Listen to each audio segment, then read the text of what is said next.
ready, let's go.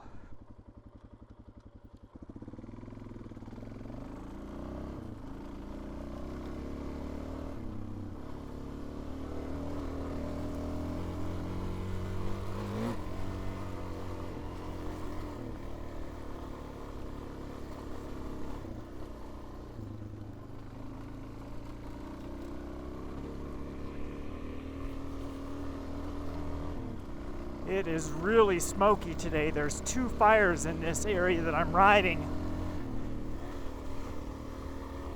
Probably within about 15 miles of where I'm located.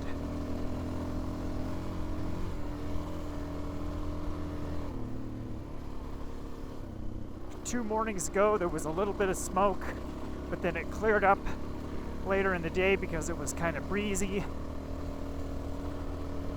And then yesterday it was sort of minor smoke, but not bad, and there was actually no wind at all, and the still calm air has really made the smoke settle in. So in the back of my mind, I still have this burning desire to want to do a backcountry discovery route. I could easily do the Washington version or the Idaho version. Montana might be a little bit of a stretch because it's kind of a long ways to go to get to the southern starting point from where I live, and I don't know that I want to ride a bike on pavement that long of a distance to get to the starting point. The northern end of it is obviously closer, but it's still kind of a long haul to get there as well. Idaho, it's pretty far to go as well to get to the southern starting point. Northern starting point wouldn't be unbearable, but then I have to deal with the highway coming back, or I could rent a U-Haul van, box truck, whatever, and haul the bike home. I don't know, but in the back of my mind I also have started to wonder, is it really even logical to have a bigger dual sport / adventure bike for the sole purpose of doing a backcountry discovery route? I don't know that it is. It's just my take on the whole situation. I had a Tenere 700 back in 2022, and then by early 2024 I sold it, but then fast forward to 2025, I saw that Yamaha had kind of changed up the design of the T7 just a little bit, and reports were that they did some changes that changed the center of gravity. So I contemplated one of those, but I also contemplated a CF Moto IVEX 450. I compared the two. The T7 for the 2025 and newer model year isn't nearly as top heavy as the 2024 and older, and one particular dealer that's close to me had a 24 and a 25 in stock, and I compared them back to back multiple times, just sitting on them, lifting them up off of the kickstand, sitting on them and then leading them over side to side, and the 25 was noticeably less top heavy. But at the end of the day, I just couldn't bring myself to spend that much money on a single purpose bike, a bike that would really only be super useful for riding a backcountry discovery route with. So researched this CF Moto IVEX 450, had a deposit on one, canceled the deposit, and then ended up a couple months later deciding, you know what, I just need to buy one. So the financial hit wasn't nearly as big on the IVEX 450 as it would have been on a T7, so that's why I ultimately decided I don't mind having $7,000 tied up in a adventure bike as opposed to $11,000 plus. But you know, I don't know. kicking around the idea of selling the Ibex 450 because it is kind of bulky. It's really wide in the front, the fairing, and the tank area. It's just bulbous. It's a really nice looking bike. It's very well put together. But I test rode a T7 recently, did a demo ride on one, and I felt so much more comfortable on the T7 as far as its handling, the style of bikes that I'm used to, its narrow, slim profile. I just felt more at home on it than the Ibex 450 after also taking an Ibex 450 out, doing some dirt riding on it. But here I am right back at the whole concept of, does it really make sense to have a bike that doesn't get used a whole lot, that costs, by the time you outfit it for luggage and accessories and stuff, you're going to end up with $12,000+ Does it really make sense to have that much money tied up in a bike that just sits in the garage most of the time? Now I have to factor that in when you look at the fact that I have this old DRZ 400, I have a DRZ 4S, and I also have a KTM 450 EXCF. And then another goofy bike that I bought is a Honda Trail 125. So maybe if I didn't have so many bikes, I wouldn't have such of a hesitation to dump a bunch of money into a bike that wouldn't get used a whole lot, but that's kind of what prompted me to sell the first T7 I had.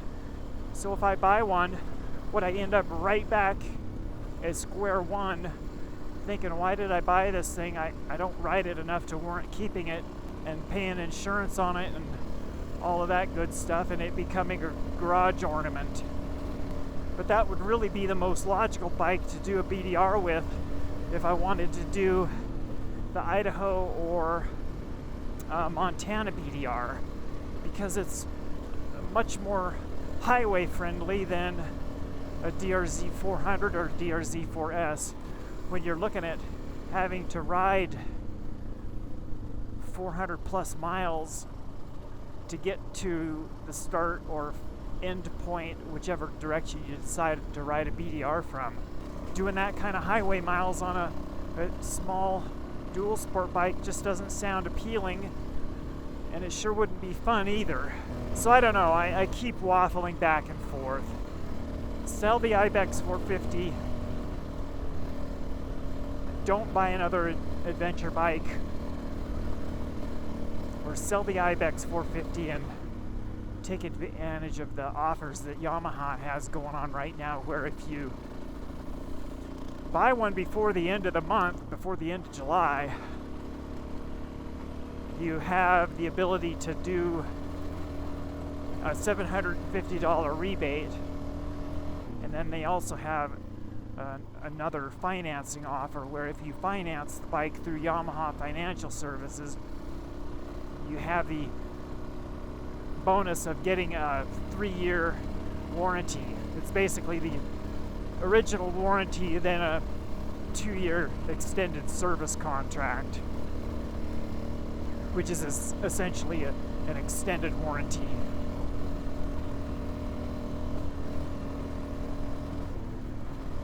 So I have been contacting a whole bunch of dealers all over Washington, parts of Oregon, and parts of Idaho, and maybe 1 or 2 in Montana, trying to find out what their price is with all their fees and everything. And it's mind-boggling how a business that's in the same industry will have drastically different pricing structures. Basically, their prices are all over the board.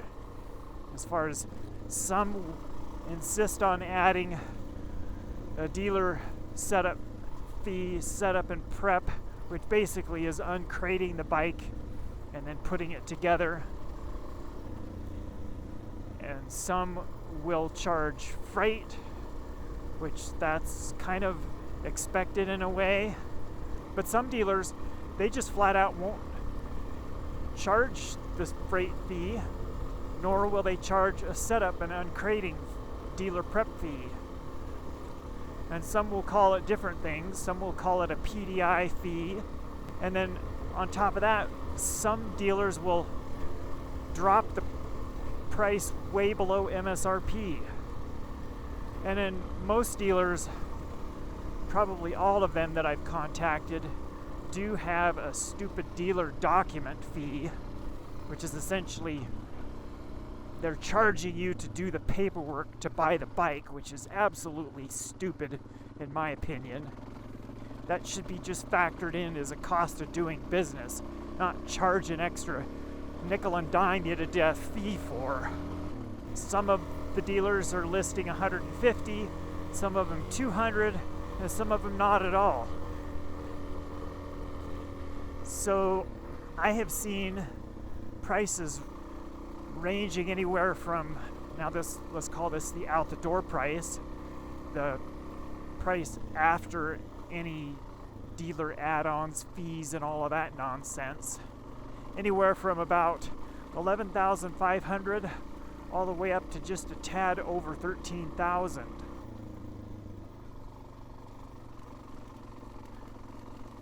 And I will actually throw a little blip up on the screen that shows the pricing that I have run into. So one of the things you have to keep in mind if you're working with a dealer out of state, so long as that dealer isn't licensed to do business in the state that you're located in, they shouldn't be charging you sales tax for your state. So if I buy a dealer from a bike in Idaho that is not licensed as a dealer to do business in Washington, then they have no authority to collect Washington sales tax. And because it's an out-of-state purchase, they probably shouldn't really be charging you Idaho sales tax either. So you have to take everything with a grain of salt when I say out-the-door price. My little spreadsheet, I did add in Washington sales tax for my final numbers to get a more accurate comparison. So as far as paying sales tax for the state that you're located in, you would do that at the time that you take the birth certificate, also known as the MSO or the MCO, to your local Department of Licensing or DMV office and license it, and then that's when you would end up paying sales tax if you bought something out of state. That would also apply to a used motorcycle or vehicle if you bought it out of state from a private party or a dealer. So my best pre-sales tax price that I have seen from an Idaho dealer has been about $10,500. So I don't know, I just keep waffling and going back and forth in circles. Yeah, this old antiquated DRZ 400 or my DRZ 4S would make a really enjoyable bike to do a BDR on, except getting to and from the start and end points. So I don't know. I'm a basket case in that regard. I overthink things to the nth degree, and I've admitted that before. Very filtered sunlight with all of the smoke in the air. You can see here I'm riding through an area that burned. This burned last year.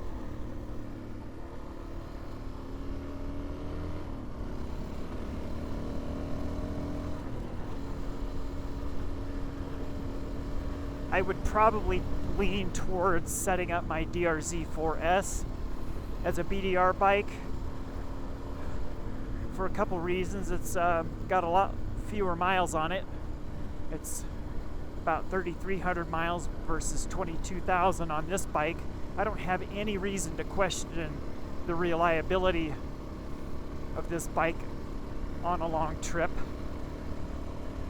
But the fact that I've rejetted this because it's a carbureted bike means that the way it's jetted, it won't probably do too well at some of the elevations that I would see on the Idaho BDR, like 8,000 to 9,000 feet. And the DRZ4S gets way better fuel economy than this old tank does. I don't think I'm getting better than about 40 miles a gallon on this bike. It has burned up some serious amounts of gas the last few days that I've been riding it.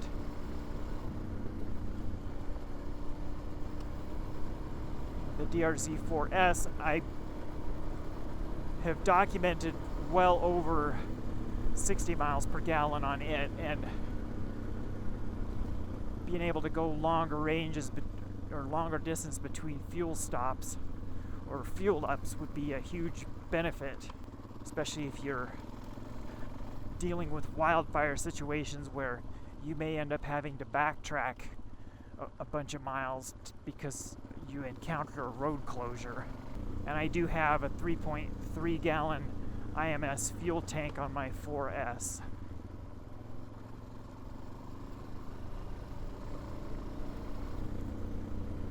Other than that, both of the bikes would be totally suitable. This one has a Scott steering stabilizer on it, which is a benefit.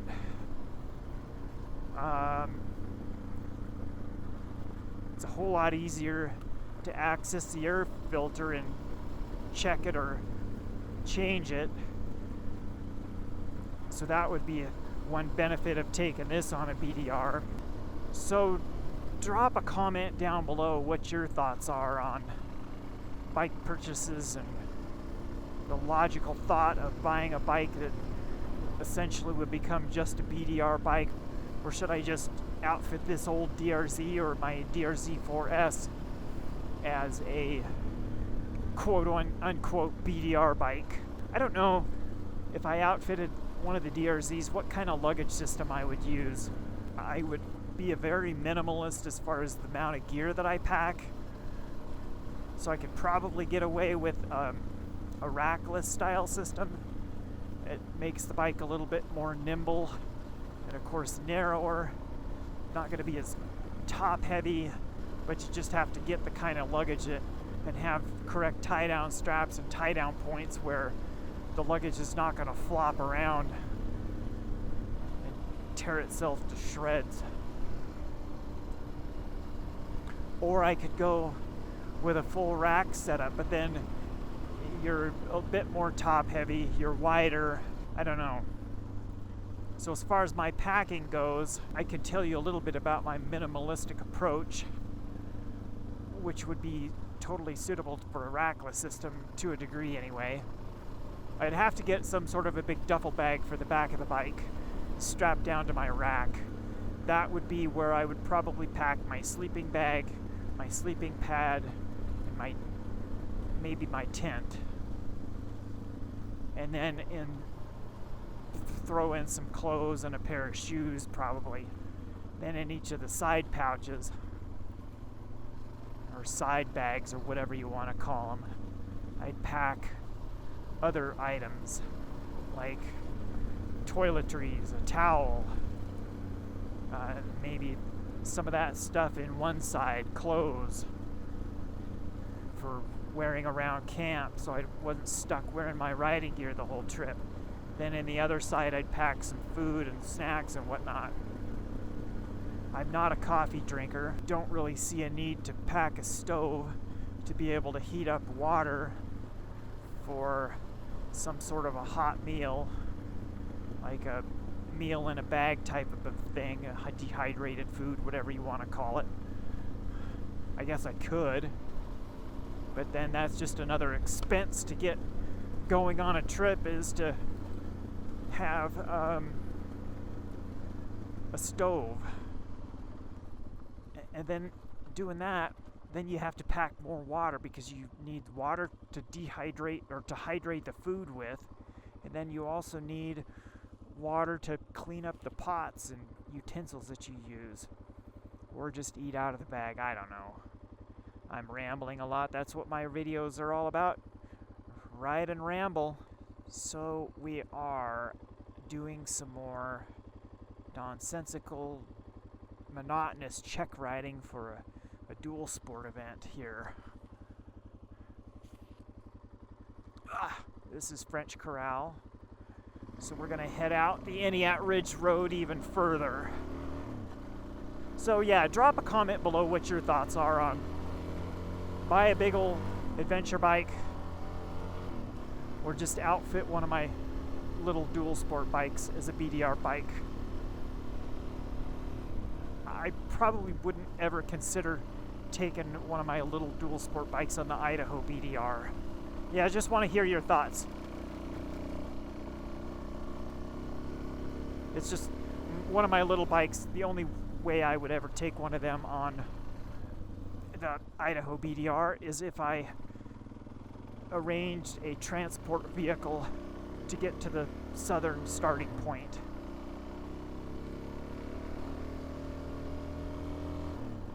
I wouldn't mind or wouldn't have any reservation riding this bike from the northern end of the Idaho BDR to home, because I am only about 2 hours away from